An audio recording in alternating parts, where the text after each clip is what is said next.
So yeah, I'm a perennialist, and I know that you're Orthodox, and I don't have any real antipathy towards Orthodoxy, and I do identify as a Christian as well as a perennialist, kind of like in C.S. Lewis, Mere Christianity, how he talks about, general Christianity being this like big corridor, and then the individual rooms being the particular denominations. I see perennialism in that same light. And the practitioners of traditionalism or perennialism often see fit to identify with a particular religious tradition. But there is this general philosophy, which is not inherent to any particular religion, that appears all over the world. I believe that Leibniz coined the term Sophia Perennis. And that was just to highlight that there are these commonalities found in many of the world's philosophical systems and mythologies. Now, as far as I'm aware, in history, we can trace this back to the Upanishadic philosophy, the Vedantic philosophy, and it seems that there's likely some sort of, most likely Indo-European precursor to it, because what we know of the religion of the Celts also demonstrates some of these commonalities, such as belief in reincarnation and a practice of some level of asceticism.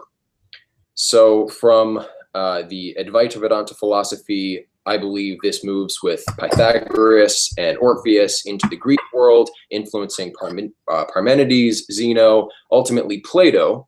And in modern times, I believe the philosopher in the Western tradition who best exemplifies what I see as the core tenets of the perennial philosophy is Arthur Schopenhauer.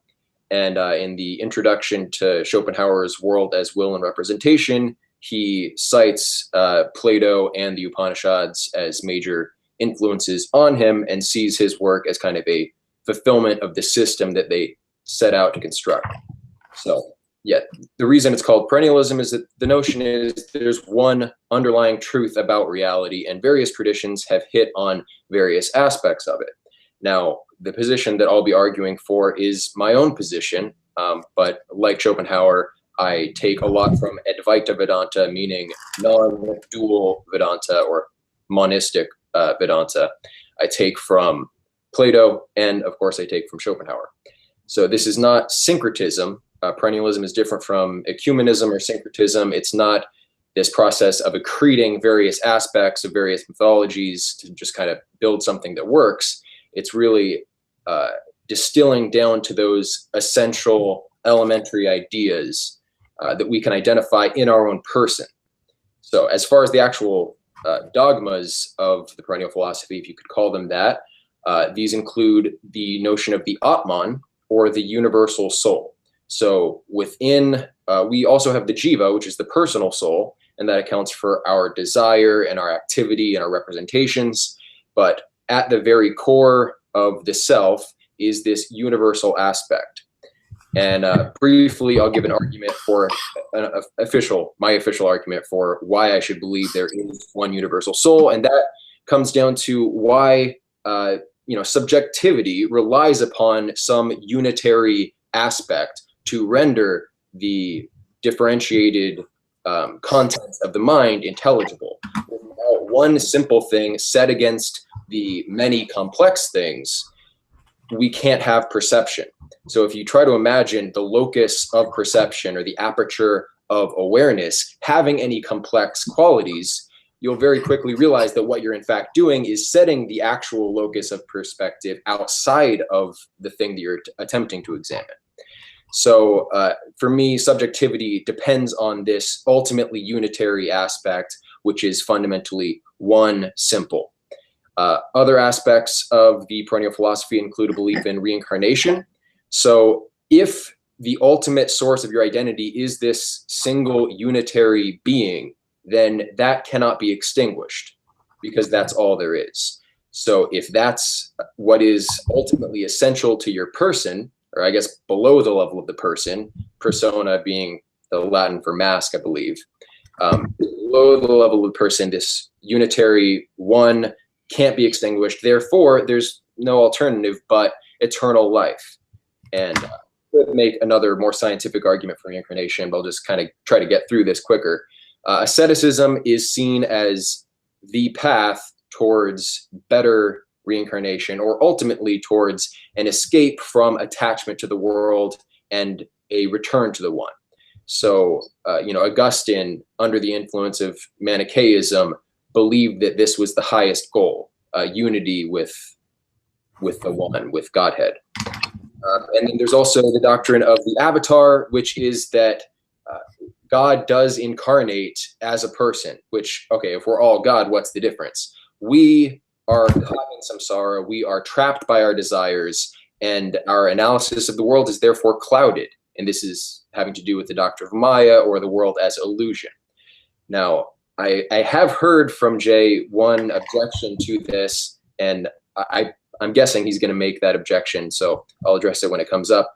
But the difference with the avatar is that the avatar voluntarily descends from the Godhead directly and never acts under the preconception that he is distinct from the many things of the world. So he acts with total compassion, caring about the other as much as the self, drawing no fundamental ontological distinctions as we typically draw. This gives him great power, and he acts with the truth, comes to testify to the truth, as Jesus does. Then there's some subsidiary doctrines that aren't really essential, like the theory of the yugas, the doctrine of the gunas, that is the three fundamental energies at work in the personality. And Plato also mimics these subsidiary doctrines as well. A lot of this stuff is found in Plato. And I think I'll go ahead and just leave it there and see what Jay has to say. Well, thank you for coming on. I appreciate the attempt to defend or state your position. I'm not trying to be rude or difficult, but if you have listened to Jay's analysis, you didn't listen too closely, because most of these ideas have been dealt with explicitly. Now, one that I didn't deal with is, I'm getting a little feedback on your end. Is there like speakers or something? Could you maybe? Yeah, one second. So, yeah, I've got a lot of notes here on what you said. I was writing down your comments as you said them. Technically, I've not dealt in depth with reincarnation, but we will deal with that eventually in the future. I did deal with Father Seraphim Rose's response to this kind of stuff. Now, I'm familiar with a lot of the perennialist writers. I have here with me multiple perennialist titles. I've got everything from Evola to I've got my Schuon. I've got a big fat Schuon book I just got recently. I've got Marcus Aurelius. I've got all my Plato. I've got all the perennial stuff that I have here in front of me. So we can delve into specifics if we need to. But let's start with the assumptions here that I don't think you've questioned when it comes to this position. So first of all, you said that let's take the avatar who voluntarily descends to not make distinctions and to be a being of pure compassion. Now, how, on the basis of what you claim to be a bunch of skeletal truths in all these religions, how do you know that there's supposed to be an avatar that descends to give us these truths? And you say, well, maybe this is something that's in all the different religions. But how do you know that's a principle that you should take from all of these different conflicting positions? And they actually are a bunch of conflicting positions. Secondly, you liken that to Jesus. Jesus does not make the claim that he is an avatar, one of many. He says in John 14 that he is the way, the truth, and the life. He's the only way. And so there's also a confusion about what we mean by terms like persona or person or nature. They mean very different things in our theology than I think what they mean in the position that you outlined. They have a very precise meaning, which I'll go into in a moment. But this kind of stuff is outlined in St. John of Damascus's book on the Orthodox faith, for example, in our position. So you said you were a Christian perennialist, and then you said that, by the way, I want to make one more point about compassion and no distinctions. Why are we supposed to believe that we should be compassionate? On what basis are we supposed to believe that compassion is somehow a higher virtue than ecstasy or war? I mean, if I read a book that could be arguably a perennialist work, Dudley Young, The Ecstasies, Origins of the Sacred, the ecstasies of love and war are more important to Dudley Young than the supposed virtue of compassion. Why are we supposed to not make distinctions? Maybe distinctions are perfectly fine. Maybe we're supposed to be in a world where things are distinct and it's not some illusory dialectic that we have to get past. I mean, in Orthodox theology, we don't believe that being distinct is inherently bad or wrong. I find it very ironic that you specifically state that it's a monistic position of the idea of the one or the monad or whatever, because that's something that I critique constantly. I constantly critique the stupidity of the notion that the one is an impersonal, totally apeiron, to use the Greek, beyond being, beyond knowing, beyond anything that we can conceive of or experience. And yet we're supposed to believe that at the same time in your position, there are things that we know about it. For example, that he sent an avatar, or that he created a world which somehow we're supposed to get out of, or maybe the demiurge created. I mean, there's no real consistent way to know whether we should adopt a kind of Gnostic view that this world is something to escape, or this world is actually inherently good. And again, the doctrine of creation is central to Orthodoxy. Special creation out of nothing, is a specifically biblical teaching, which sets it off against perennialism and all the other heresies. So while you might say it's not syncretism, it's not an accretion of a bunch of different views, it actually is syncretism, because it has no way to distinguish between, for example, is butt sex and butt sex magic from Crowley, is that part of the perennial tradition? Should we practice cannibalism? Is that part of the perennial tradition? Or is that Kali Yuga? Is that something that's degenerate and gross? We don't have a clear, consistent way, because this is not a position that actually believes in special revelation. Now, we believe in the Bible. I'm not saying that makes it true because we believe in it, but we believe that Scripture has a coherent presentation of a revelation of who God is. And God for us is personal. He's covenantal. That means that we can have a relationship with him. And that's an analogy to what we have between human beings, person to person.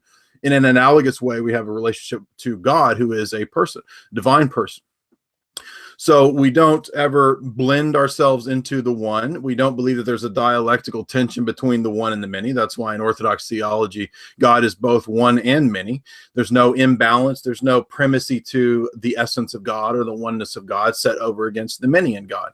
We don't believe or accept dialectics in our view. Now, all perennialism that I've read, all world religions that I've read, all believe and start from the premise that the absolute is utterly beyond any kind of being, conception, terminological statements, claims, revelation, or anything like that. And so therefore, all that we know are therefore imprecise, piecemeal distinctions that are dialectically somehow maybe approximations to aspects of the one, but we never, ever get to the one. Now, there's a sense in which maybe that's true in Orthodoxy, insofar as we don't conceive of the essence of God as being knowable or perceivable or something that we can ever participate in. And hence, we believe in the distinction between the essence and the energies. Now, there was a great debate between Friedrich Schuon and Philip Sherrard on this point, when Philip Sherrard was still Orthodox. And Sherrard interacted on this very point, where Schuon doesn't understand that in our theology, the Father is not the same thing as God's essence, and the Son is not the actions of God. So he was very confused about what the actual Orthodox Trinitarian doctrine is. So when he tried to argue against Sherrard and against the doctrine of the Trinity, he basically just said, well, look, you're just one mask of a religion that all the religions share. But again, this is not the claim of our religion. And I think that if you want to be fair to our religion, it should come from us. It should come from the Orthodox tradition, from our faith, from our scriptures. And we and Jesus don't claim that all of these different religious traditions are just merely a mask for one giant skeletal over system of something that we don't really have any clear definition of.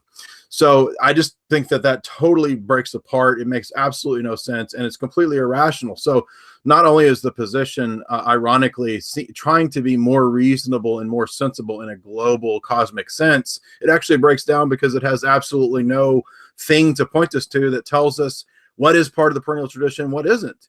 Again, is it butt sex? Is it cannibalism? Is it pedophilia? I mean, we don't know from just a whole bunch of different religious traditions and Vedanta what is or isn't. And there's gigantic debates in the history of Hindu thought.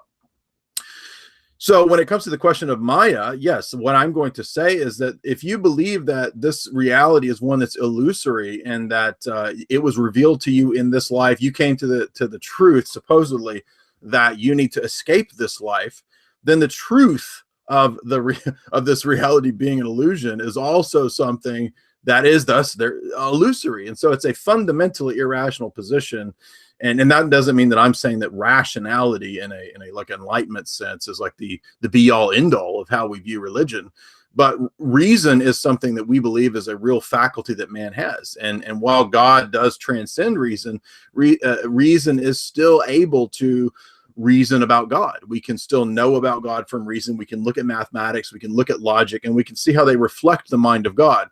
But we don't do a Platonic or Pythagorean thing where we equate God with impersonal forces or principles. And so you can't have a relationship with a number. You can't have a covenantal bond with the number 7 or with the Pythagorean theorem. We see those as just reflections of the mind of God, and what perennialism and Platonism mistakenly do is identify the mind of God or the person of God, who God is, with these principles. And that is a fundamental problem.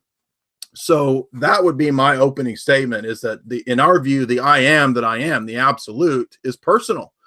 And in your view, the absolute, this is the conclusion of the debate between Sherrard and Schuon, the absolute is impersonal. So I think it makes absolutely no sense to talk about an impersonal, absolute, generic force principle from, the monad. And it makes a lot more sense to talk about Exodus 3:14 when God says, I am that I am. And that God is very specific. He doesn't tolerate idolatry. He doesn't tolerate all this nonsense of, oh, maybe all this world is just an illusion and we live in a matrix. And no, it's a bunch of gobbledygook. C.S. Lewis may have said that there's a general Christianity, but he actually meant that in the sense of not perennialism, but in the sense of the Anglican branch theory. Now, Orthodoxy completely rejects the Anglican branch theory. We believe there's one holy Catholic and Apostolic Church in history. It's the Orthodox Church. It's not Anglicanism. It's not John Calvin's church. And it's not the Pentecostal strip mall down the road. None of those are the true church. They're all heresies and schisms, and we can look at the first 1,000 years of the church to see what they believed and what they taught at the ecumenical councils and what the church fathers teach. So it really doesn't matter what C.S. Lewis says. I like C.S. Lewis. I think he has insightful books, but really has nothing to do with defining what the essence of Christianity is. I think that the scriptures are crucial to our view. And it's undoubtable, it's undeniable from any tradition that the first 1,000 years of the church, especially the first 500 or 600, is what produced our scriptures, what decided what would go into the canon of scripture. And that has a lot more power, prowess, and say-so than what C.S. Lewis said. For all of his great literary works and insight, it really doesn't matter that C.S. Lewis thought that. Is there a general philosophy, a skeletal outline in different world systems? Absolutely. I talk about this quite often. I talk about similarities between Western alchemy and ancient Chinese alchemy. If you've read the Bollingen series, which I've referenced many times, which has essays on perennialism, which has essays on the Orphic mysteries and so on. I've talked about that there's essays in that series that are great dealing with the similarities between Western Hermeticism and ancient Chinese alchemy. Yeah, sure. Leibniz absolutely believed that there was a philosophy, a perennial philosophy, and he also believed that there was a characteristica universalis, a universal mathematical language. And so, yeah, he was a very universal thinker. But again, that really has nothing to do with whether or not it's true or not. And I've cited Leibniz many times. I read him in grad school. I thought he's very interesting, but Leibniz's God is an absolutely simple monad. I mean, he consistently talks about the monad and all of us as little monads, again, directly from Hermeticism and Platonism. And again, what I would stress is that the first, and I'm almost done, the first 7 centuries, 8 centuries, and the first 1,000 years of the church is a pretty consistent battle of the church with Hellenism. So we absolutely reject Hellenism. Now, I don't mean cultural Hellenism in the sense of let's take the New Testament and put it into Koine Greek. Let's take the scriptures and translate them into the Septuagint Greek. No. That's not what I'm talking about. What I'm talking about is Hellenism as a philosophical system imported into our theology. And this is a mistake that a lot of people make. And they think, well, St. Gregory talks about hypostasis, that must mean exactly the same thing that Plotinus means when he talks about hypostasis. And because Augustine was influenced by Plotinus, and he was also influenced by Manichaean, well, that just must all be the same thing. Well, no, the origin of something has nothing to do with the truth or falsity of something, I would say. So we can't fall into the genetic fallacy of thinking that because something has a similarity to or has an origin in, that it's necessarily true. And it's something being older than something else also doesn't mean that it's necessarily true. I mean, in our view, idolatry is ancient. It's more ancient than Buddhism, but I wouldn't argue that, well, Buddhism is false because idolatry is more ancient than Buddhism. No, it really, the ancient and so forth, that has nothing to do, unless you're debating whether or not something's more ancient than something else. It really has nothing to do with the truth or falsity of the issue. So I would say the great monad, the great pumpkin, Charlie Brown, is not the kind of deity that we would argue for, but rather the kind of deity who can incarnate and specifically explains to us in his revelation what it means to be incarnate. And it's not the same thing as the Vedanta avatar, the idea of the many different prophets throughout time. And Jesus makes this very clear in numerous claims that he's not merely one prophet. He is the only Son of God. And he does fulfill all of those messianic prophecies, especially if you listen to my Daniel lecture. You'll see that Daniel talks about the exact timing of the date of Christ's birth, specifically under the Roman Empire. Even the most liberal scholars date that to the Maccabean period, 2nd century BC. So even if it's not written by Daniel and it's written in the 2nd century, which I don't accept, but even if it was, it still predicts the birth of Christ in Daniel 9, and it predicts him fulfilling all the Old Testament types and symbols, and the removal of the Jewish temple worship, which was a prophetic pre-signifier of when the Messiah would come. So that, and our doctrine of creation, the fact that life and things have a beginning, middle, and end, and then we move into the eternal state, that is very distinct from the perennialist and the pagan view of time, space, history, man, meaning, as an accident, a universal abortion, as living in some giant matrix, an illusion. No, all of that is rejected by us. And basically, I would say that that what you're proposing has an air of wisdom, and I don't mean this against you personally, but just the position itself. But it doesn't actually have any substance to it. It sounds like there's a lot to it, but I mean, is perennialism iamblichus and ritual magic? Or is perennialism Neoplatonism and just like thinking about things really hard and thinking my way out of the giant prison box? There's no way to know what that is. Is it Freemasonry? Is Freemasonry a real presentation of perennialism? Is Aldous Huxley a real representation of it when he writes the Perennial Philosophy? And he claims that, we're going to have a global government and we'll all just worship one giant generic monad and that'll make everybody happy. I mean, perennialism is the meta heresy. It's the exact same thing that the Freemasons teach. And so it's absolutely antithetical to everything that we stand for.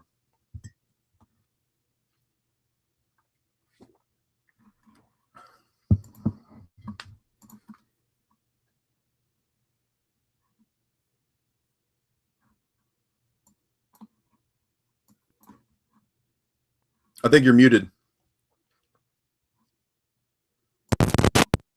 Hear me now? Yeah. Okay. With these in, I can't actually talk. So okay. I'll just go back and forth. I'll mute my side so you can go. Yeah, great.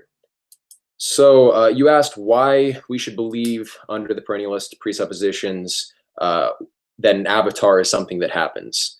Now, if it is the case that it's possible, why should we believe? Yeah, why that or any avatar? Why are we supposed to accept that as something that's relevant?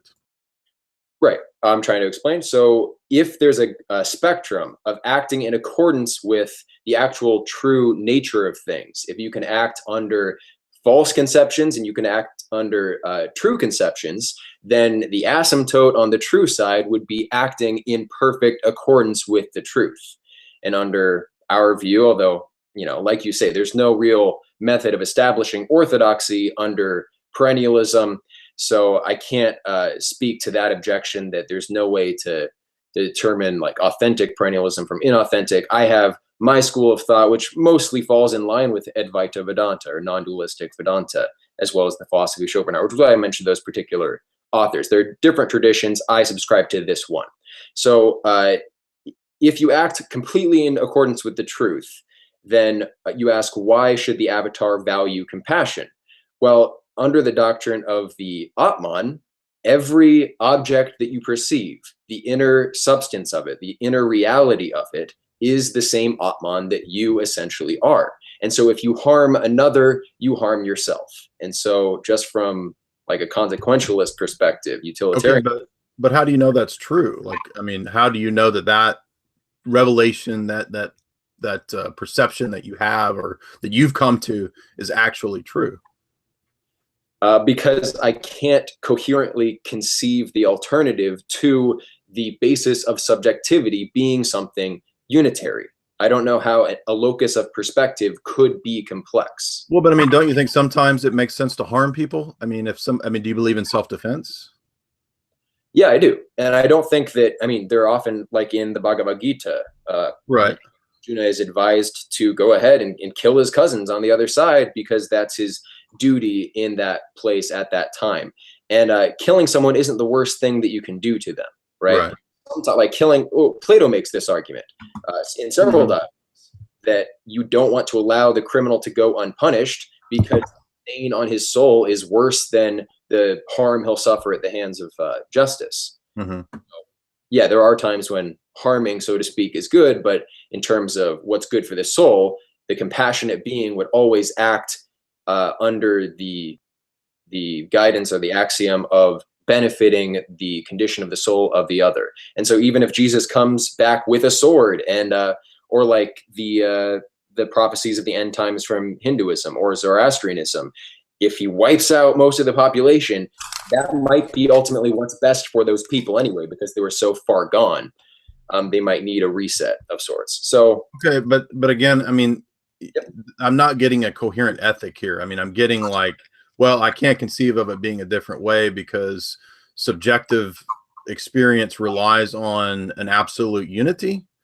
But I mean, how does that answer the question of should I have butt sex with my best friend to invoke the deities or not?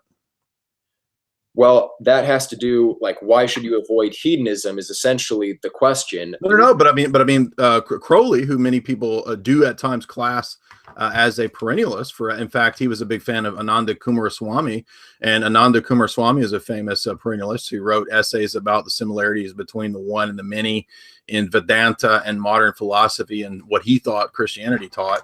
And Crowley was a big fan of that. Crowley thought that was cool beans.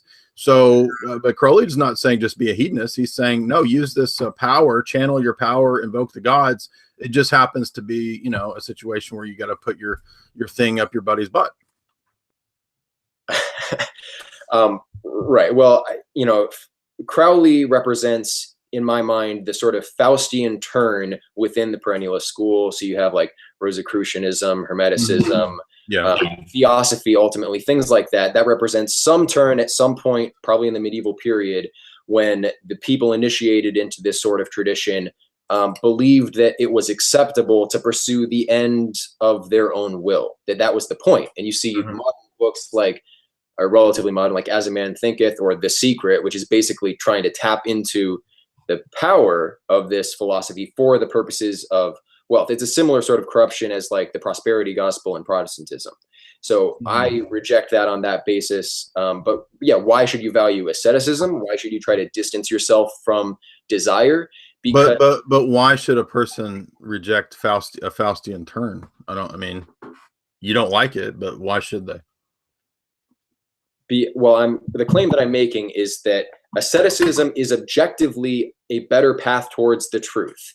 And but some ritual magicians think that they're being an ascetic when they refrain from sex for a long time and channel it into the sex magic ritual. In more generic terms, extinguishing desire, attaining, detachment is the ideal, because thought is descriptive, emotions are prescriptive, emotions interfere with thought. And so if we can be clear-headed and detached from emotion, then we can perceive reality more truthfully. And my highest value, if I have an ordinal ranking, is truth. And I think it has to be that. Okay, but there's also like a Dionysian component to some ancient religions. Like I just made the argument in Dudley Young's ecstasies, origins of the sacred ecstasies of love and war. Now, he takes it to mean sometimes you just got to freaking go crazy, and it's got to be a giant bloodbath, and you got to have just giant eyes wide shut ritual orgies, and that's the true way to dissolution of the self, to the realization. And there's other groups that have the idea that you got to go this left-hand path, and you have to exceed all taboos and be the most degenerate that you can. That's the true path to enlightenment. So what I'm saying is that basically, I'm not saying you personally, but just the system doesn't have a coherent way to adjudicate between which of these paths is an actual livable, honest, coherent path, because one is just as valid as the other. I can be just as enlightened, supposedly, if I go the route of bloodbath and giant orgies, or if I go the ascetic route. And this is why I would say ancient religions always bear out this dialectic. And for example, one thing that I would say you should read is St. Irenaeus's Against Heresies, because in the first several hundred pages, he refutes the many Gnostic errors. And really what I see in perennialism is just kind of a regurgitation of Gnosticism. It's the idea that there's an overarching absolute that nobody can touch, even though somehow we know there's an overarching absolute that nobody can touch.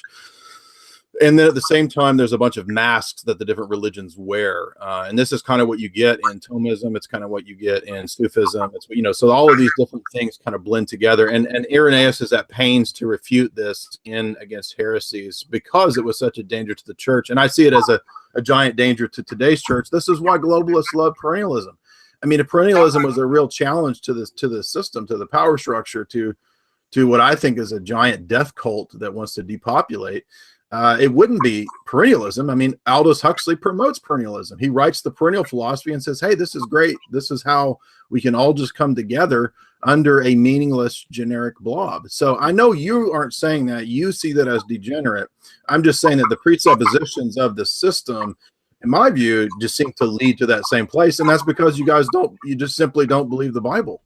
And this is what I see a lot of Orthodox liberals, a lot of higher critical liberals, they just go off in that direction. And when Irenaeus refutes the Gnostics, I mean, he uses the Bible. So I see this as just I mean, if you read Romans 1, it talks about the foolishness of idolatry. Idolatry leads people into confusion and nonsense. And that's what I get in this position is I don't even know whether I'm supposed to have endless eyes wide shut orgies or whether I should be an ascetic. And because it's relativized, that both lead to the same enlightenment. Well, not all paths lead to the same enlightenment. How do you know? How do I know? Well, the idea is that pursuing the truth is pursuing enlightenment. And the idea that the world is illusion, you have to understand that, my idea of error or falsehood is one of privation. So every positive content in phenomenology, in our experience, is real, but we attach a notion of a limit to it, which we might reify, hypostasize as being an ontological limit when we really don't have evidence of it as an ontological limit. It's simply what allows the principium individuationis of experience to provide this differentiated image that we experience. So every positive content. Okay, but wait a minute. So you're talking about what's called the principle of individuation, which is the way that we distinguish as an individual a subjective reality, a subject, a psyche that's distinct from everything else. Now, you said that this was illusory, right? Because ultimately we want to get back to the one. And again, I mean, the real, I think, clenching metaphysical critique here is that if you came to that truth in this life, then that truth is suddenly negated by the fact that it's also part of the illusory experience. And so again, this position, while it has an aspect of wisdom to it, and yes, the church fathers will talk about the principle of individuation, the idea of the person being a singular subject distinct from everything else, but we just don't simply don't see that as a dialectic. Why do you think that's a dialectic that has to be overcome to blend the self into the giant absolute, the ocean of infinite nothingness? I mean, this is the problem of all the Far Eastern philosophies, is that they end up, I think, in this position where they see man's problem as metaphysical, as that the fact that he's an individual and he needs to then therefore destroy his ego and dissolve into the thusness of all reality, of the one and all this stuff. And again, we see that as satanic. It's not the goal, the purpose of man to lose his identity. It's to be in harmony with God, with other men, and that's the purpose of the church. That's the purpose of the Orthodox conception of symphonia in the Greek, which is harmony. And that's why we believe in the church there will be a harmony. In heaven there will be harmony. We believe that our liturgical singing is done in 8 tones in harmony, right? So this is all kind of preached in our religion. And I just don't see where any of this has any coherent basis in perennialism. It just seems to undercut itself from the outset. So what I was trying to say with illusion versus truth, every positive content is true. It's just that when we say that that's all we are, we're making an error. So connected through time, if we follow that to its infinite extension, then we coincide with all other instances of what we perceive to be objects. So all differentiation is ultimately, in the grand scheme of things, in the light of like the totality, anyway, I lost my train of thought. It's all one. But when we say that we're not that, I mean, just from a phenomenological perspective, everything we encounter, we in some sense participate in. There's nothing that we experience that's not us in some fundamental sense. So we really don't have any knowledge directly of something that's completely other. Everything that we participate with is codependent with the self. So, and that's what I mean by hold on. I mean, in our worldview, we would say, yeah, fine. You in a sense, our metaphysic is participatory. But that doesn't mean that if I talk to you, that I am you. I mean, there's no reason to believe that. I mean, well, there's nothing that you receive from me that is not you experiencing that. It's your experience that you're getting from me. Nothing that you know of me is completely separate. Everything that you know of me is within you. So you don't directly have access to. No, this is just the old conundrum of Platonism that there's the assumption that I'm not having a real experience of you. I'm having an experience of you in my mind, and I don't believe that. I believe in direct realism. I believe we have a direct, real perception of objects in the world. I'm really experiencing you. I'm not experiencing you as a concept in my mind. I'm really directly experiencing you. Well. Are you I know you're not a materialist in some senses, but do you believe like you're directly perceiving the material substance of me, or what is it essentially that I don't understand how that works exactly. Well, we believe that a person is an individual. So hypostasis, or person, in our philosophy and our theology is very distinct. It comes from our theology about God. So in God, there's one essence, one nature, one will, but 3 hypostases, 3 persons, Father, Son, and Holy Spirit. And so being made in the image of God, we all instantiate human nature as persons. So what's particular to me is that I'm the person, Jay, you're the person, Eric. But what we share in common is human nature. So there's a universal aspect of human nature that all men share across the board. But we are distinct hypostases or persons. I'm the person, Jay, you're the person, Eric. So in our view, that's what makes us distinct. And I have a body, soul, spirit. You have a body, soul, and spirit. Every one of us has this as part of human nature. But the way that it's instantiated is as the person, Jay, and the person, Eric. So when I interact with you, there's an aspect to you which is revealed to me. And an aspect to you which is obviously concealed. Much more is concealed because this is the first time I've talked to you. There's far more that I don't know about you than what I do know. And there's things that you're learning about me, right? So we're having a real exchange. There's a real communion. And for us, this is why we say that God is personal, because it is a real covenantal communion relationship. So that's our metaphysic. That's our anthropology. But what I'm hearing is kind of and I think Schopenhauer kind of got influenced by Far Eastern stuff. Which, as you correctly said, jibes well with Plato, which goes back to this idea that, well, what we're experiencing is really just the phenomenal illusory reality. And I don't accept that. I just we don't believe that this reality is bad or is an illusion or something that has to be escaped. Now, the reality that we perceive is not illusion. Again, every real thing that we perceive is exactly as it appears, in that it's all an ideal form. Like, it's kind of like Berkeleyan idealism. Everything that we perceive is the real form exactly as it appears to us. So that is okay, yeah.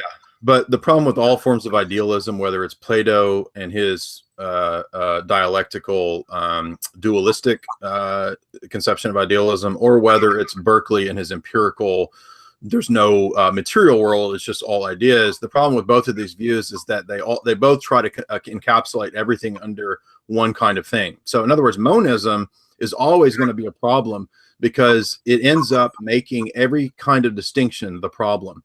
And I believe that's self-refuting. I just simply think that it undercuts the position itself to try to say everything is one thing at base. It's not one thing at base. There's different levels of reality. There's different types of things.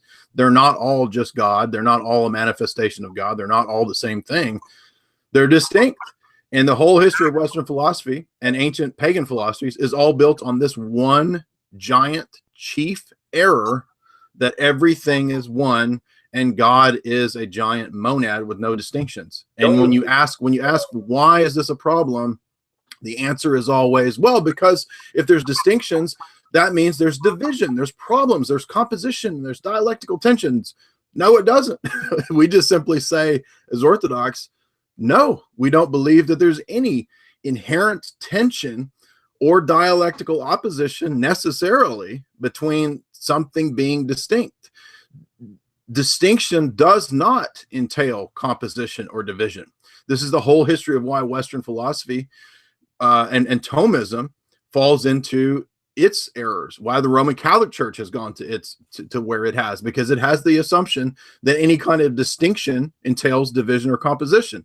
And then people who are modalists or Islamists or Jews turn to the Roman Catholic and they say, then why do you believe that there's a real distinction between the Father, the Son, and the Holy Spirit?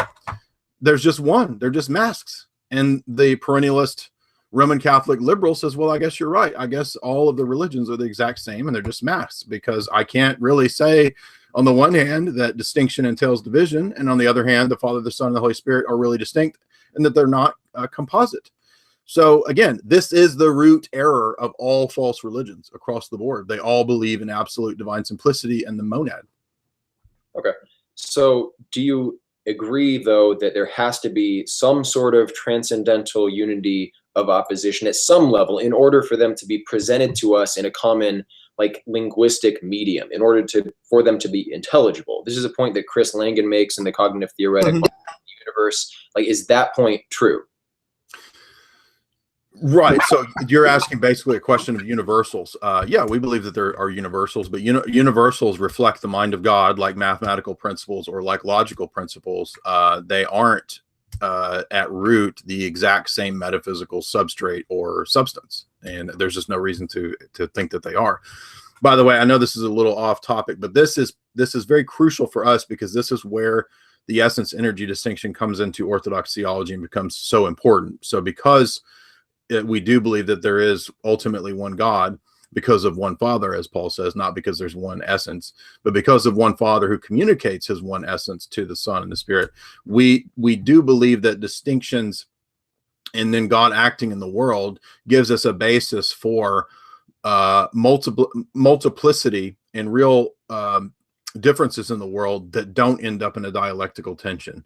So basically, we just don't accept the Platonic assumption or the Aristotelian assumption, or what's sometimes called the Origenist problem, that all reality has to, at some fundamental level, be one.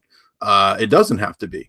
I mean, if you mean in the sense that all is one in God, yes, but God, for us, we believe there's an equal ultimacy in the one and the many in God. So God is not more three than he is one, and he's not more one than he is three. For us, that eternality is always and at all times true, and there's never been any imbalance or some need to, like, get rid of multiplicity and return to the one. We just simply don't believe any of that, and that's why our philosophy, I think, is more coherent, is that we do have a basis for. So what you're talking about, language and linguistics, ultimately for us, universals, universal categories, are grounded in the mind of God, and the mind of God in that sense for us is not the essence of God. It's not the monad. We believe that the energies of God are distinct from the essence of God. And so the logoi, as they're called by St. Maximus, if a person wants to go deeper into this question, they can read something like Lars Thunberg's book, Man and Cosmos, on St. Maximus. They can also read on the Cosmic Mysteries, Ambiguous 7, where Maximus deals with what the logoi are. And they should read Father Florovsky's essay, Creation and Creaturehood, which explains how the logoi are not the essence of God, but they're also uncreated. So they're essentially thoughts, or we have an analogy to the idea of God thinking. We don't actually know what it is for God to think, but we are given this revelation of the divine mind, and things like logic, things like mathematical principles, they reflect the divine mind.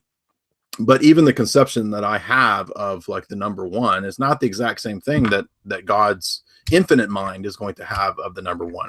So there's no direct correspondence between these things and the mind of God, but there is an analogy, just in the same way that when I talk to you and when you reveal things about yourself to me, there's an analogy here. I can gather some aspects of what you're like and who you are, but I never have a full revelation of you, and I'll never have a full revelation of God.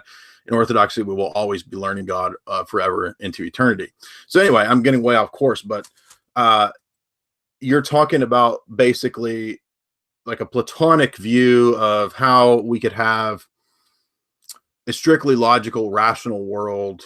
And again, I'm just stressing the fact that we don't believe that is true. You can talk about the world in a more abstracted Pythagorean mathematical way. You know, physicists do this, Max Tegmark does that, but that still only describes a certain level of reality or a certain way of looking at things, the psychosphere, something like that from Roger Penrose.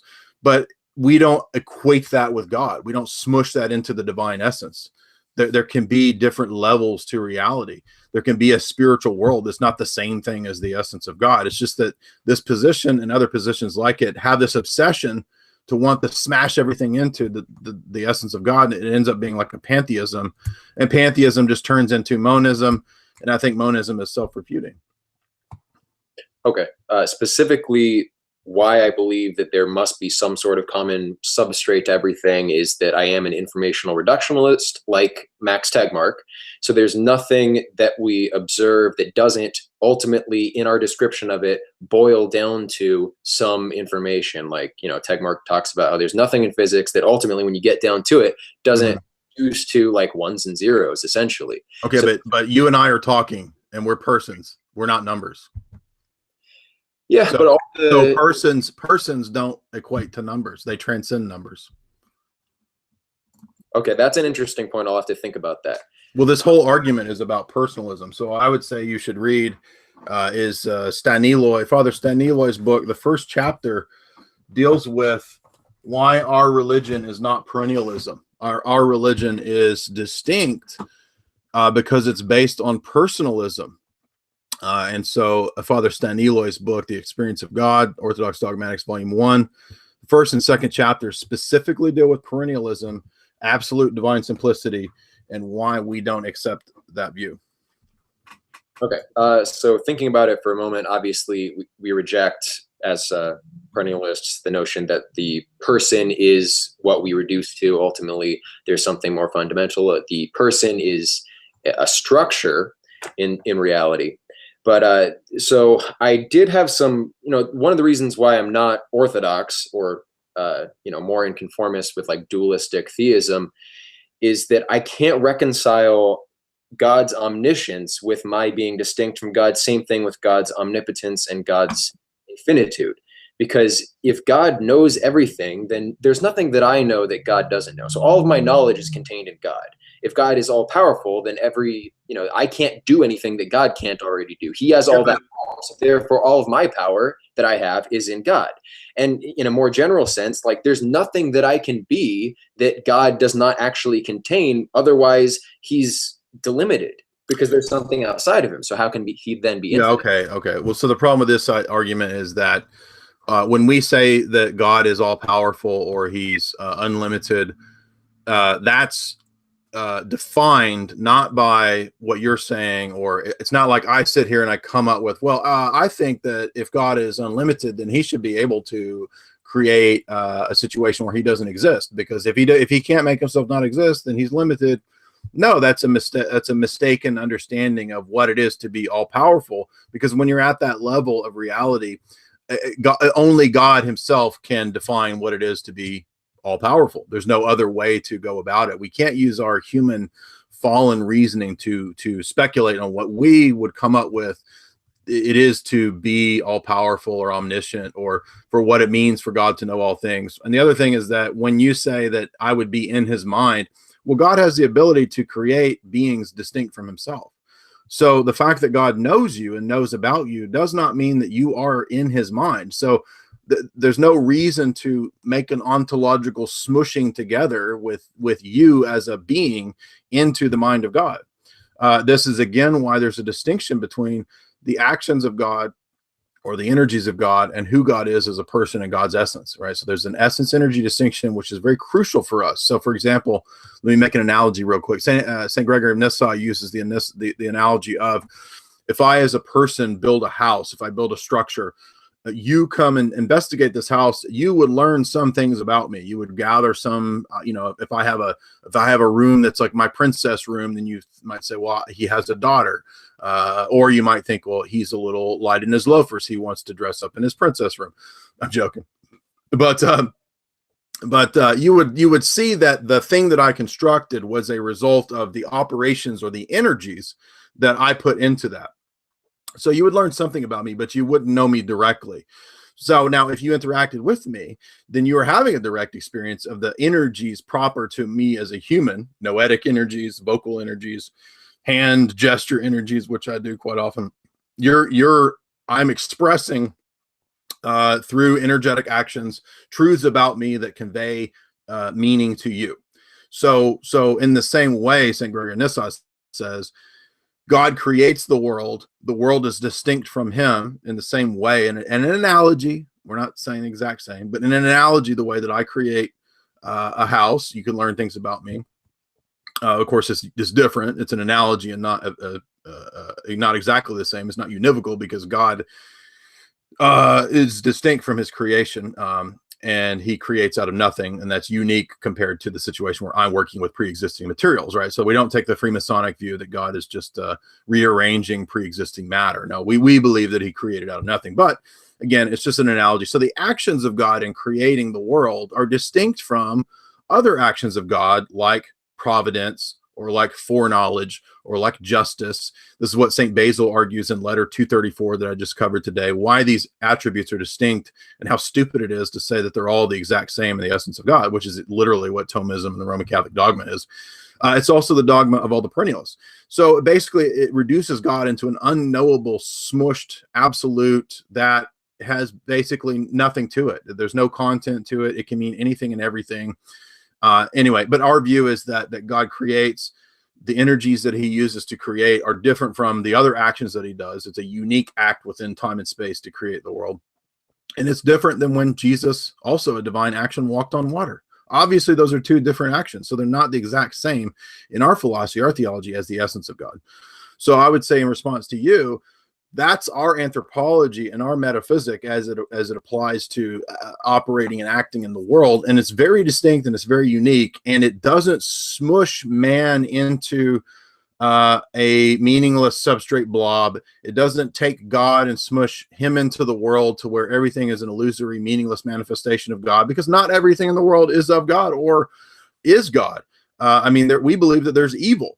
And evil is, you're right, it is ultimately, in an ontological sense, privatory. It's a privation, but it's not just a privation. We don't stop there when we define evil. That's where the Platonist stops. We say, and we go further and say, it's also an act of the will against the divine law, against moral law, right? So if I rape, kill, and murder, then I'm actually, my will is going against the good.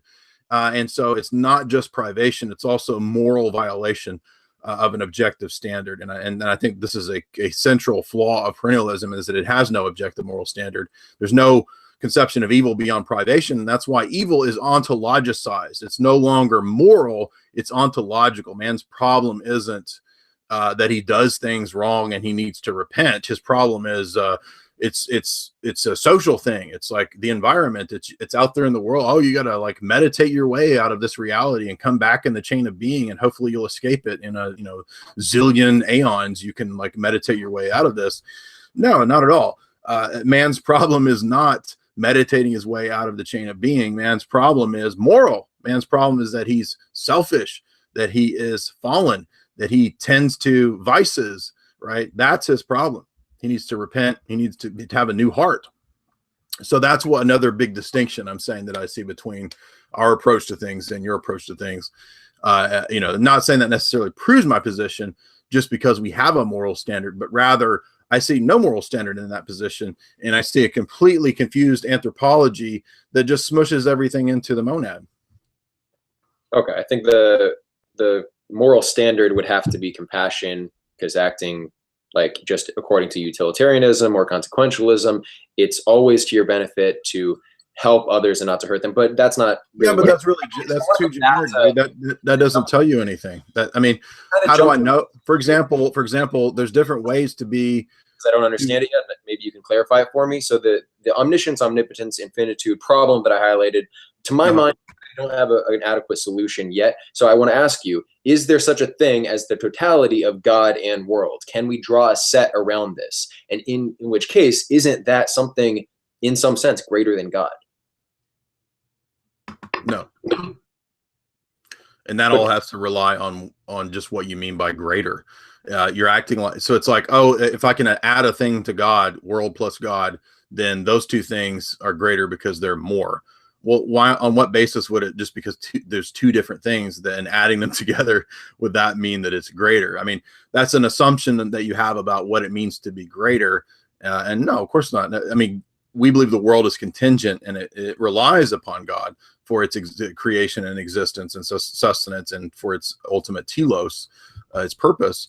But there's no reason to believe that just because you put those things together, that's how somehow automatically, quote, greater. So all of these ideas that you're talking about in terms of omniscience and drawing a circle around God and world together, there's just no reason to assume that means that that's what it is to be greater. Sorry, I was muted.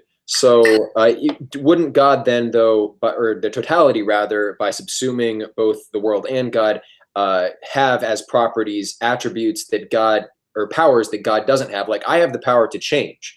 God can't change. So that would give this totality a power that God doesn't have. This sounds like Robert Taylor's argument. You can listen to the argument that we had. No, we don't believe that God can't change. If you mean God can't change his essence or himself, correct. But God can and does operate in the world and does do different things and does change things. I mean, Jesus becomes incarnate. He walks around. He does things. He changes things. So God can do things and do different actions because we believe God has free will. God supremely has free will. He's not bound by anything except his own nature. So maybe this would help clarify our position. I'm not saying that this means you have to accept it because I say this, but when we say God has free will, or that God can do anything, we mean it limited by his own nature and his own attributes. So we don't believe that if somebody says, well, can God make the rock that he can't pick up? We say no. And we say, well, that's not what it means to be all powerful. Okay. There's one other point on that same theme, but I'll just go ahead and move on to the next topic, which is kind of a moral concern. One of the reasons I don't feel comfortable with dualistic theism is that God in that picture doesn't have skin in the game, and he creates a serious hazard for his creatures. And if more, I mean, Jesus says like the hold on, what you see call it what'd you call it? Dualistic theism? What? You said dualism. God is not world. World is not God. It's a dualistic worldview. Okay, but we don't believe in dialectics. So dualism to me suggests dialectic, God and world in tension. Like we don't believe that.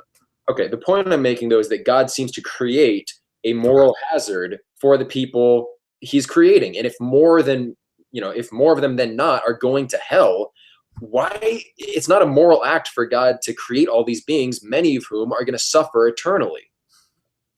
He has Well, no first of all, I would say if you read my essay, The Western Loss of Theophanies and the Descent of Christ, you'll get a better picture of the Orthodox conception of the fact that, for example, from the time of Adam to the coming of Christ, we don't teach that all those people were consigned to hell. I'm just going to use the Old Testament period as just one example. So in our theology, it's not the idea that, oh, all of those people are damned except for 5 people on the ark, 8 people on the ark, and then a few people amongst Israel, and everybody else in the world is necessarily damned. No, we don't say that. In fact, we say that when Christ descended into Hades, that he actually preached the gospel to all of the dead. Many of the Eastern Church Fathers say this, and this is actually something that I didn't know until the last couple of years. I came across some bishops that had written on this. Hilarion has a book on this, and he goes to great lengths to quote many of the Eastern Church Fathers, and this gets into the cosmic scope of Christ's redemption. Again, St. Maximus and the cosmic liturgy. And this is very distinct from Western Christianity's very limiting scope of Christ's work, where the majority of people are damned because they're not even linked to Christ. Ultimately, some of the ideas of Augustine get pretty much adopted wholesale into Western evangelicalism, Calvinism, Lutheranism. Jesus dies for the elect, more or less, and this ultimately gets to be a smaller and smaller number. So Orthodoxy is very different from that. We don't have that view that God intentionally created most of the world to be damned. We simply don't say that we know how many of the people in the Old Testament who had the gospel preached to them in Hades were damned or not. In fact, Peter covers this very clearly. He says Christ went to Hades and preached the gospel to the spirits there in prison. And I never understood that until I got into Orthodoxy. So we don't accept the Augustinian doctrine that God creates all the babies to damn them and that they're all damned unless they're infant baptized and all this stuff. Now, that's all Protestant gobbledygook and Catholic gobbledygook. So we don't believe that. And we would also say that in terms of the incarnation and the extent of Christ's power and resurrection, the word is near you, even in your heart, Paul says to the pagan Greeks. And so Christ is near to every man. Christ lighteth every man that comes into the world, John says. And Romans 2 says very clearly that God will judge the world based on the light that they're given. Those who have sinned without the law will be judged without the law. So those who have sinned under the law and the knowledge of God will be judged according to that standard. We still have the duty, of course, to preach Christ to all men. But no, so we don't necessarily say that all men are damned, or that even necessarily that the majority of men are damned. We just simply don't know that. We're not told that. But in Orthodox theology, we believe in free will. We believe God created man to operate in freedom. Unfortunately, after the fall, that freedom became a dialectic of sin. And so dialectics entered the picture actually after the fall, we think. But all that will be reconciled in the eternal state. That doesn't mean that everybody's going to be saved. It just simply means that there will be a restoration of all things, and people are going to get what they want. If people want to be against their fellow man and against God, ironically, you cited C.S. Lewis. C.S. Lewis presents one of the best pictures in modern literature of the Orthodox conception of hell and the afterlife in The Great Divorce, where the people that are in hell, they're trucked into heaven and they can't stand it. They hate it. They don't want to be there. So in Orthodox theology, the presence of God, that is the all-consuming fire, is no different than the river of life in the Apocalypse. So the Apocalypse, chapter 22 has the river of life flowing out of the throne of God. We believe that's the same as the divine glory and presence and fire of God. It's not lava with torments. It's the very presence of God itself that torments the people that hate him. So God is natural to man. There's nothing more natural to man than to worship and love God and his fellow man. But man wants to hate his fellow man and to hate God. And that's what puts him in his sort of box where he torments himself. So that's our conception of hell. It's not God, the great psychopath. It's the individual who creates for himself a tormenting afterlife due to hating God and hating man. I still can't understand why, if God knows who's going to suffer, who's going to hell, and he creates the personalities that have these unique predispositions and attributes, he knows who's damned, so why create those people? Okay, well, I would say to you, read the book of Job, because Job asked some of those same questions in his frustration, and he gets rebuked. And God says, who are you to ask these kinds of questions? And secondly, I would say, in response to that, on what basis would you say that that's wrong or immoral? In other words, you need a Christian moral to say that something like that would be, quote, wrong. On what basis would you say that's wrong? I mean, I don't think that God created people just to be damned. Yes, he knows, what people will choose. He knew what Judas would do, right? But that doesn't mean that Judas was a robot. Judas did what he did freely. Jesus said it would even be better for Judas if he'd not been born, but he was. So that's why we believe in the reality of free will and decisions that we make. So you're saying that it's a mean kind of God that would do this, and it doesn't sound moral. Why would God do that? And I'm saying, on what moral basis do you have to say that that's even wrong? Well, from this principle of compassion within the worldview, but also just my basic moral intuition. I mean, my epistemology is kind of like, that's all subjective. I mean, what do you mean your basic moral intuition? I mean, who just says what that is?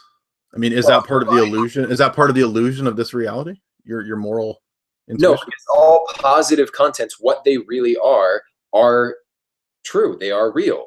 It's how do you know that? Extrapolation. In the like, I don't want to use Descartes, but like, I think therefore I am. Like, these are actual. Descartes a dualist. You were talking about you don't like the dualism of God and world. Descartes has the exact same problem, because he smashes God into the mind of man, and he has a duality between mind and world. So you can't get away from these problems by somebody ridiculous like Descartes. He's just as much a dualist. Right. Well, I don't know. I mean, analyzing through like phenomenological lenses like Husserl or Heidegger, there are basic given experiences that it doesn't even make sense to deny them. Now, and ultimately, like epistemologically, I have to rely on some form of common sense intuition that I just have to take as given. Otherwise, I can't construct any sort of worldview. Now, I did remember the point about infinitude, and that was, if God. Now, wait a minute. Why can't those things be doubted? I mean, you just cited Descartes. Descartes' whole project was doubting every single thing, including his own existence. Yeah, but then he concludes that cogito ergo sum. So, like, the fact that and I don't agree with Descartes' formulation of that. I think it's badly formed. It's not, because he's assuming a self. He's assuming an I. Thought is occurring. That's all that can really be concluded from that. But just like experience is given. That's the basis of why I can't deny it, because I'm experiencing this. I'm not going to say I'm not. Yeah, but you were trying to make arguments about moral intuition, and I'm asking you, how do you know that your moral intuition is correct or bad, especially given the fact that you seem to think that this reality is illusory? And you're saying, well, I have to have something basic to start with. Well, how do you know that that's not illusory, the basic thing you're starting with? Yeah, I'm not saying it's a firm epistemological criteria. I'm just saying, if my moral intuition rejects an aspect of theism, that's not going to help my conversion to that work. Yeah, no, it's not firm at all. No offense, but yeah, well, and which is why that's not the main reason. As far as an objective moral, objective in terms of the worldview of perennialism, it's a lack of compassion, because God would objectively be doing something bad to the being that he created to suffer, in essence. And I know you disagree with that, but I would like to move on to what I forgot before, which was God's, if God is pure act, then God surely could create an infinite creation, but creation seems to be limited. Oh, is God not pure act in Orthodox? No, that's the Thomistic definition of God that I've spent, about a decade arguing against. So I'm not trying to be a dickhead. I'm just saying that we believe in the essence energy distinction precisely because we don't believe God is pure act. Okay, gotcha. Well, in any case, why is it that God creates a finite world as opposed to an infinite world? That maybe it's impossible to speculate into the mind of God. No, actually, we don't have a problem saying that there are some of the medieval philosophers, scholastics, talked about this, where they talked about of eternity, which would be the idea of something being created at a point in time, but then continues on into eternity. We believe that God creates new people. They're not reincarnated, but he creates a person and they will go on into eternity. So in a sense, you could look at that as examples of limited scope infinities, right? So even mathematics talks about multiple infinities, different levels of infinities. So we don't have a problem with there being multiple types of infinity, but we don't think that God's infinity is a statement of him as essence, or that that's his definition, so to speak. Anything that we know about God, according to our tradition, all of our church fathers, Basil in letter 234, for example, as I covered today, even God's infinity is an energy. Okay, it's something that God reveals to us, manifests outward, you could say, to us as a divine person. It's not a definition of who he is in his essence. So any attribute, God's love, God's compassion, God's goodness, God's justice, these are, we believe, divine energies. They're not God as pure act or as monad. Right. A lot of that depends on revelation. So I'm kind of left wondering, why should I? Hold on. It is. But I would also argue that throughout this conversation, I think that theological distinction is even made necessary for philosophy and metaphysics. And that's one of the chief reasons that, again, I stressed the point earlier, that absolute divine simplicity and God as a monistic monad is the chief error of all false religions. That's what, by the way, St. John of Damascus, in his, where he covers all heresies. This is fascinating, and I'm not going to ramble on this too long, but just real quick, if you get the Fathers of the Church, St. John of Damascus, and you read the section where he covers 100 heresies, which is the first, it's kind of in the middle. He classes all the heresies and false religions under skewing or going off on these starting points about God. And it starts with confusing nature and person and God, which is kind of what I've been trying to outline. So he starts his 100 heresies, not with just Christian heresies, but heathenism, Hellenism, Judaism, all of these things go off because they screw up on the doctrine of God. So for us, that's kind of where we have to get things right and start. So can you give me an example then of something in the world that can't be explained without this idea of the essence energy distinction in God? Yeah, God being distinct from the world. Right, which is something I don't believe, which doesn't, it's not necessary to believe that to account for things actually experienced. Sure, it reduces to absurdity to identify God with the world. Well, okay, so my model is that, reality is an infinite fractal that's holographic, so every part contains the whole. The innermost essence of everything is the whole. The innermost essence of the self is the whole, and that is God, even though through perception we experienced a differentiated image which appears to be limited, which is really an aspect of the whole. Like that, I don't see why that's absurd. And we've tread some of this ground before, but I don't think it hurts to get some clarification. Because it ends up meaning anything and everything. So I can on the one hand posit all of these fascinating sounding facts about the world, and I can talk about how the world is like Max Tegmark's giant algorithm, and everything kind of is mathematically Pythagoreanly explained, but I can't even make sense of how the world of change and flux can match up to these invariant, unchanging mathematical principles. Right. So numbers and mathematical things, they don't evolve. This number 7 doesn't evolve into the number 8. So this is a classic problem for Platonism, is this kind of dualism, the dualism of how are things that are unchanging, immaterial, and invariant like numbers and concepts able to stick onto and make sense of a world that is flux, changing, illusory, and so forth. This is the classic dialectical problem in Plato, and I don't think it's ever been answered, because Plato's philosophy starts out with all the dialectical problems that I've outlined for the last couple hours. So So how do you map things like numbers onto a world of flux and change? They're not like numbers. Now, I think the essence energy distinction explains that perfectly. The world is made to be what it is, distinct from God, but it also is made by God, so it bears his stamp. And so therefore things like math, Pythagorean principles, numbers, geometry, these things work in the world because the world is a reflection of the logoi, or the divine thoughts. And they're personal ultimately. So they're not impersonal forces out there in the world. They're all ultimately personal, and they relate directly to God. So for me, it makes sense how I can understand the world, because the world, my mind is kind of like a small little version of the divine mind. I'm made in God's image. I can do this kind of reasoning.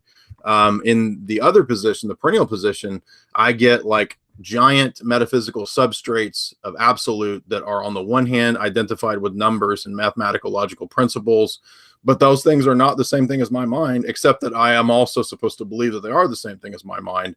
So for me, it's just confusion. It's total confusion. Okay. Like Tegmark, I'm a temporal B theorist or eternalist, so I do subscribe to the notion that time is in some sense illusory, meaning that it's not a true progression, a true ontological unfolding. All of it exists already. And it seems like under theism, you kind of have to believe that God, I mean, reality, for all intents and purposes, exists all at once for the mind of God. But, you know. Well, okay. But in the same, we also don't think that time is necessarily a bad thing. In fact, time itself will be, in our view, transfigured. This is a really, really dense topic to get into. I'm not opposed to getting into it, but I will say that Father Sten Eloy, again, in Orthodox Dogmatics Volume 1, he spends about 60 or 70 pages talking about the Orthodox conception of time. Really, really deep stuff. But yeah, that's a really, really complex subject. But no, I mean, again, I think that the flaw here seems to be that when we say something is in the mind of God, you seem to be equating that with like smashing everything together, and we just simply say no. There's a distinction. Why can't there be a distinction between the mind of God and objects? Because I can't conceive of the basis of that distinction. Any distinction that I draw in my imagination is being unified by some transcendent principle, which in the case of my imagination is my perception, or my, the locus of my perception. I'm made in the image of God, and because there are universal principles, and that can function as a means by which I can understand the world. I'm not sure I understand your gist there. You're saying that you can't conceive of how there are objects in the world that are distinct from the mind of God, because if you talk about those objects, that means there's a metaphysical unity between those objects. And I'm saying you don't. Again, that's just restating your position of all things being one. And I'm saying, no, why can't things be both one and many? It's like it's a dialectic where you feel like you have to choose between everything being one or there being real distinctions. And we say there is a unitive aspect to all things. And it ultimately does relate to God as the creator, as the sustainer, as the originator. But there's no reason to say that all things are therefore God, just because there is a single origin and a single sustainer of all things, that therefore God is all things. Because God, being all powerful, why can't he create things distinct from himself? And you say, well, because when I think about it, for me to think that object in my mind, there has to be a single substrate underlying it. And we say, no, there can be different levels of reality. The conceptions that you have in your mind do not equate to the essence of God. Right. Which, I mean, I can't conceive of it, but I can kind of hypothesize the existence of true distinctions. If I take some of those theological presuppositions, I agree with that. Well, you already believe this. You make distinctions of things. Distinctions. You go about your daily life believing that you're distinct from other beings and objects.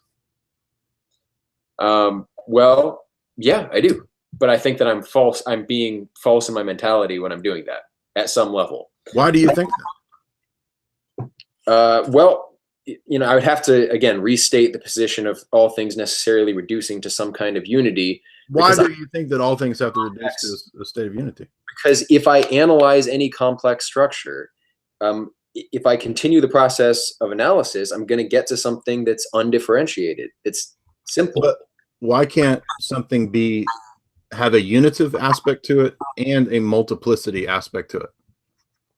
In other words, so for example, Husserl even kind of saw this, even though I don't think he got it right in the long run, but he saw that objects have, or even Kant, objects have a unity that makes them what they are. I mean, this pen has a metal aspect to it, a plastic aspect to it, but it also has a unitive aspect to it. But all I'm saying is that there's no reason to think that you have to smush the unique particulars of the pen into the substrate. There can be both at once. But only from a perspective. So no, in reality. Yeah, I can't. Well, okay, so let's go to this kind of example. Again, why can't something just have multiple aspects to it that are real while it also shares a unitive aspect to it? Like, why does it have to be smushed together? Can't both of these things be true? So the example I was going to give is trying to imagine any shape, and like, if there's no perspective on the shape, then how can we say that there's any particular distance between the different elements of that shape? It seems like for there to be differentiation within any image, you have to have some perspective there to delimit it. So from the perspective of like the ultimate ontological set of all sets, where does that perspective emerge? Which is why at the mind of God. Yep. Mm-hmm. You were saying? The mind of God. Yeah, the mind of God, the set of all sets. Okay, the point I'm trying to make is that both at the level of when you analyze down to the most essential things, you do hit this simplicity. And if you didn't, you would just continue analyzing, right? But you're mistaking the fact that you analyze down to something with therefore extrapolating that to being the ultimate metaphysical reality. Just because your mind got down to that level doesn't mean that doesn't translate into that being the necessary ontological structure of all things. Insofar as it is a substrate, it's an aspect of a perspective. Without a perspective on it, you don't have individual bits. But you're not doing that. You're not keeping it at your perspective. You're extrapolating further and saying that therefore all reality must be monistic, must all be one. Right. So at the small scale, things are simple. But as I was trying to say, if you take the set of everything all at once, you don't have a perspective, because a perspective is a combination of things being present and things being absent. So if you don't have a perspective on the totality of all things, what's the source of differentiation there? Just like, how can I imagine a cube if there's no perspective on the cube? How can any 2 points be distant in a particular way from one another?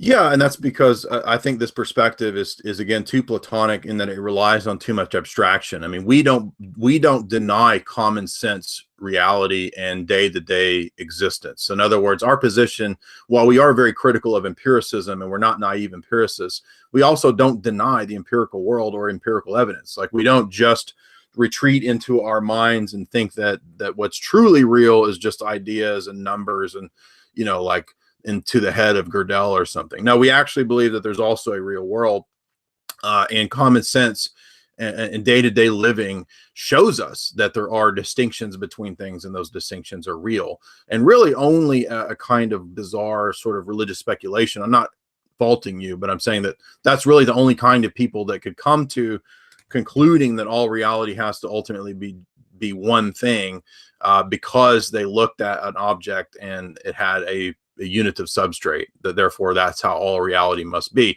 And again, this is why the Greeks are wrong. This is why I mean, they're to be commended, I guess, in terms of like the pre-Socratics or the Ionian philosophers for looking at all reality and saying, well, there's got to be one unifying thing, and it's fire. Oh, it's water, it's flux, it's, stasis or whatever. I mean, yeah, that's interesting, and I appreciate them for looking for a unitive aspect under which to group everything. But in our view, that is just a faulty project from the outset, because number one, there's no reason to think that all reality is at root one thing. There's just no reason to have to accept this or believe this. It's entirely plausible and, in my view, sensible. It accords with our day-to-day experience to believe that while things do have a unitive aspect to it, they are created, sustained, and relate ultimately to a single originator, God, they also have a real distinction to them. And again, the whole thing is based on dialectics. So why not just toss out the dialectics? In terms of recognizing that there are true distinctions, in actual experience, we only ever recognize distinctions through perspective.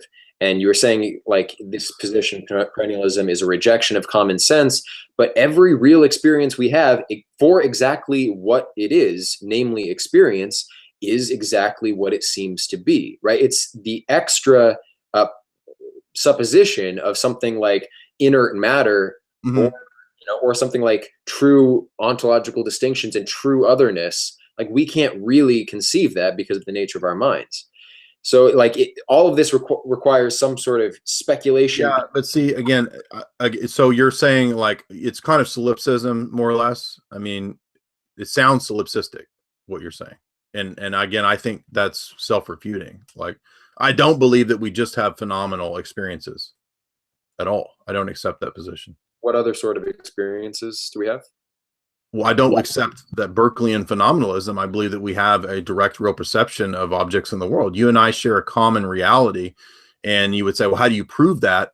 I would say by the impossibility of the contrary. The acceptance of the idea that we only have phenomenal individual experiences leads to subjective experiences, leads to solipsism, which leads to Maya and all these positions that you're espousing, which I think are self-refuting. So no, again, I don't accept indirect realism, which led to phenomenalism. I'm still not seeing how it's self-refuting, but maybe we can again shift, because you don't, if you don't believe that there's a common objective world that we all experience, then what happens is it leads to, I believe it leads to solipsism. I think Descartes' position leads to solipsism. Any of the far Eastern positions lead to solipsism, and the idea that my experience is illusory. If your experience is illusory, then the truths that you come to about your experience being illusory and all the stuff that you've talked about for the last 2 hours, it's all illusory. Yeah, well, that's begging the question. Calling it a reductio ad absurdum, like, you're kind of defining it as absurd, which is begging the question. I don't see why it's absurd. Why would it be absurd to say for the last 2 hours? So basically, for the last 2 hours, you've argued to me nothing but illusions. That's absurd. No, not what I've said is not that all experiences are exactly what they are. There are positive contents. There is real knowledge, which is why, like, the Godhead, the one. How do you know that? How do you know that what you're getting at is the real knowledge and not an part of the illusion? You're talking about Godhead and you're talking about avatars and all this stuff, and I'm saying, if your ultimate reality is monistic and beyond your phenomenal experiences, then how do you know that what you're experiencing? How do you ferret out the illusion from the truth? On what basis? It would.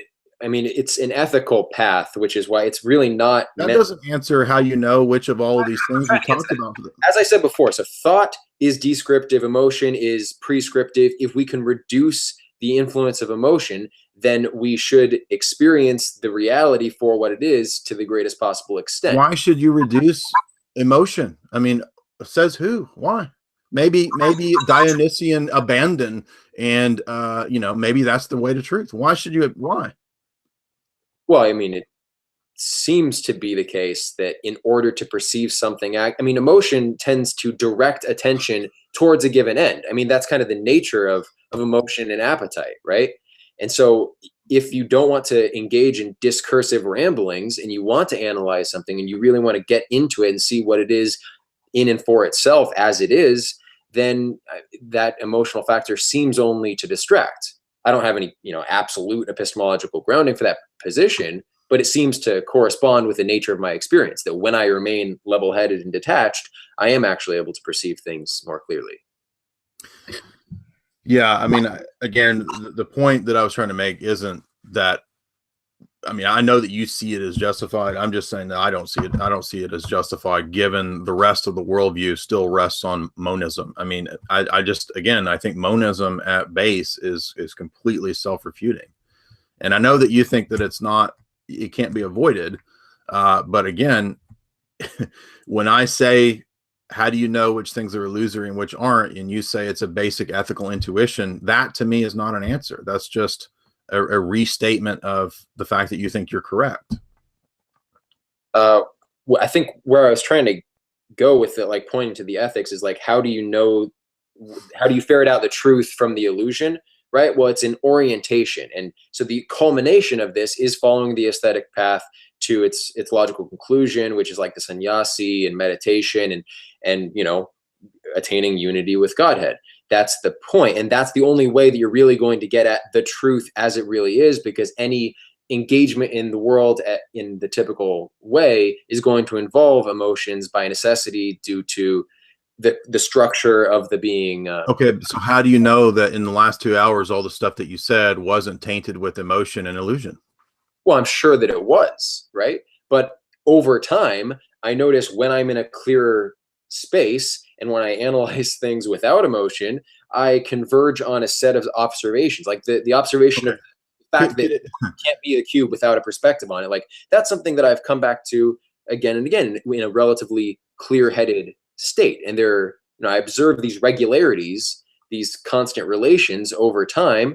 And that's sort of how I formulate the set of, non-illusory opinions. Okay. Could it be the case that in 5 years you grow to the point where you look back and you realize that at this stage you were trapped in illusion? Yeah, of course it could be. Okay. So then the whole position is nonsense. No, it's just not apodeictically certain following from given axioms, which that's the allure, I think, of orthodoxy. Everything is not only, it's not, no. It's not that it's not apodeictically certain. It's that it's totally confusing nonsense. It's gibberish. It makes absolutely no sense, because you just admitted that the last 2 hours of what you've argued in 5 years, you could look back and say, oh, it's completely trapped in illusion then. And that negates everything that you've argued. No, because it would still contain elements of truth. Error always. That's assuming that you know what's true and what's false. And that's what I asked you. How do you know? And you said, well, I just grow and I'll look back and I'll figure it out. So you're basically, it's just circular. It's like, I mean, we act under assumptions. Like, you act under assumptions, I act under assumptions. One of the assumptions that I act under is like this ascetic ideal that being less emotional leaves things. Dude, you just said that it's entirely possible that in 5 years you will evolve to believe that that's completely not true. It is possible that I'm mistaken. For the moment, I'm assuming that this is true because it conforms with my present experience. It's like the scientific method. We have a hypothesis and it proves correct enough times, and then when it's disproven, we have to get rid of it. So the scientific method is a thing we'll put over here that's not under the Maya illusion, right? No, the scientific method is purely pragmatic. We're kind of grasping at straws there, but it seems to be what gets the best result. Yeah, I mean, dude, to me, this is just completely arbitrary as to what things you stick into the category of Maya and illusion and what things you think point you towards truth. It's just like, as we talk about this, it seems like you're just kind of picking out the things that, okay, I'll put that in the true category. I'll put that in the Maya category. And emotions go in the Maya. Scientific method, it goes maybe in between pragmatic. And I'm not being a dick. I'm just saying this is, I think, the weakness of the position is that it's not a coherent metaphysic and not a coherent ethic or anything.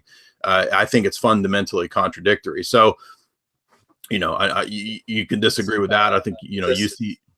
It's a fallibilist position. Mine personally. I mean, if you ask like people at the Madonna Center in Hollywood or something, they're probably going to tell you like, no, this stuff is absolutely certain.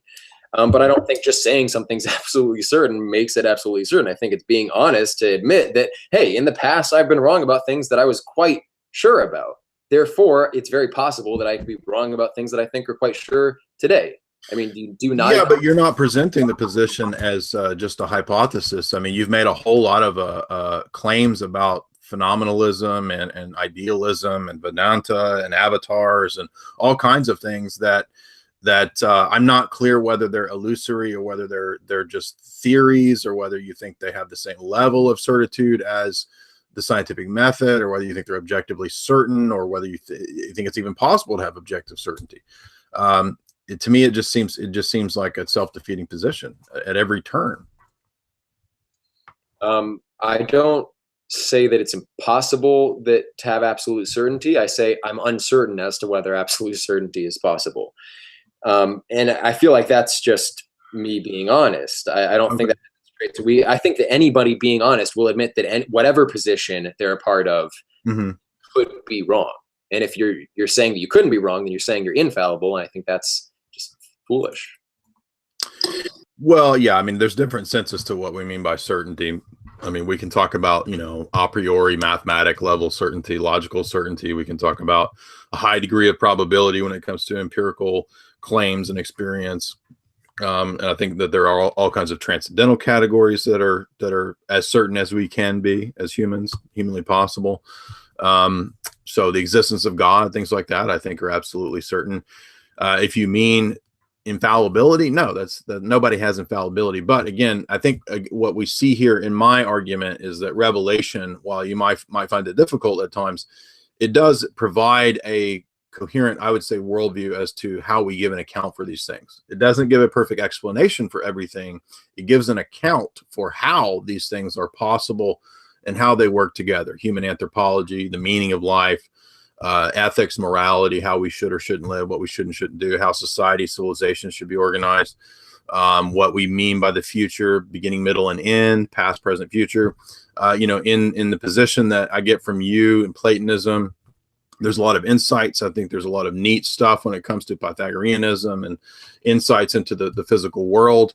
But I see it as only going so far. I see it as giving us a mathematical, abstract level of reality, but it only stops there. And because it idolizes, it turns abstract concepts and numbers into an idol.